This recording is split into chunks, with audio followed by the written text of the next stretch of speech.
રાજકોટ માર્કેટયાર્ડમાં લાગી છે વાહનોની કતાર। 1300થી વધુ વાહનોની લાઈનો લાગી છે। રાત્રિના સમયે 2 થી 2.5 કિલોમીટર સુધી વાહનોની લાઈનો લાગી છે। મગફળી, સોયાબીન, ઘઉં, ચણા સહિતની જણસીની પુષ્કળ આવક થઈ છે। ખેડૂતો મગફળીના સરેરાશ એક મણના 950 થી 1150 ભાવ ટેકાના ભાવ કરતાં નીચા ભાવે મોટા પ્રમાણમાં મગફળીનું વેચાણ કરતા હોય તેવું જોવા મળી રહ્યું છે। સોયાબીન, ઘઉં, ચણા સહિતના જણસની જે છે તે પુષ્કળ આવક જોવા મળી રહી છે। માર્કેટયાર્ડમાં આ વાહનોની કતાર રાત્રિના સમયથી લાગી ગઈ છે। અંદાજિત 2 થી 2.5 કિલોમીટર લાંબી કતાર હોવાનું કહેવામાં આવી રહ્યું છે।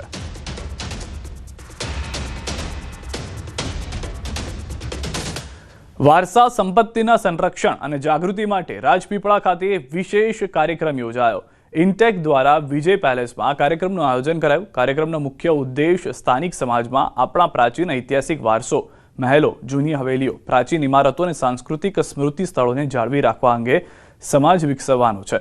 આ સમાજ વિકસાવવાનો પ્રયાસ, જેમાં કાર્યક્રમ દરમિયાન બાળકો અને યુવાનો માટે વિશેષ સત્રો યોજાયા, જેમાં તેમને વારસા સંરક્ષણની મૂલ્યવાન જવાબદારી વિશે સમજાવવામાં આવ્યું। અહીંયા વાત્સલ્ય વિદ્યાલયના જે સ્ટુડન્ટ્સ આવ્યા છે એમને અમે એક હેરિટેજ વિશે માહિતી આપી અને ઇન્ટેક શું છે એની પણ અમે જાણ કરી છે અને સાથે સાથે અહીંની સંસ્કૃતિને કેમ જાળવવાની જરૂરત છે, અહીંયા પર્યાવરણની વસ્તુઓને કેમ જાળવવાની જરૂરત છે એના વિશે અમે અહીંના સ્ટુડન્ટ્સને માહિતી આપી છે। ગુજરાતના દરિયાકાંઠાના વિસ્તારોમાં કારતક મહિનાની અમાસના દિવસે વેલ શાર્ક દિવસ ઉજવવામાં આવે છે। આ વર્ષે 19માં વેલ શાર્ક દિવસની ઉજવણી જૂનાગઢના માંગરોળ ખાતે થઈ રહી છે।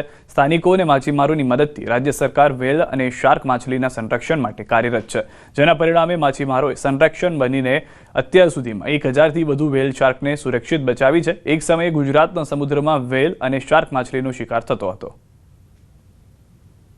हमें खुशी है कि पहले हमारा अनुभव ये था कि वेल शार्क का कहीं कहीं शिकार होता था, लेकिन लोगों के सहयोग से और ख़ास करके मछुआरे के सहयोग से वन विभाग को सफलता मिली है कि भाई जाड़ में फसाई जाए तो पहला माछीमारों नुकसान थती कि भाई जाड़ फाटी जाए कि जी था ये बड़ी नुकसान आवती, અને સરકાર દ્વારા જે આ વસ્તુ ચાલુ કરી અને એ માછીમારોને જે નુકસાન થાય એનું ભરપાઈ કરી આપવામાં આવે છે। વેલમાં જ ને જાળમાં ફસાઈ જાય ને ત્યારે વધારે નુકસાન થયું તો સરકાર વધારે સબસિડી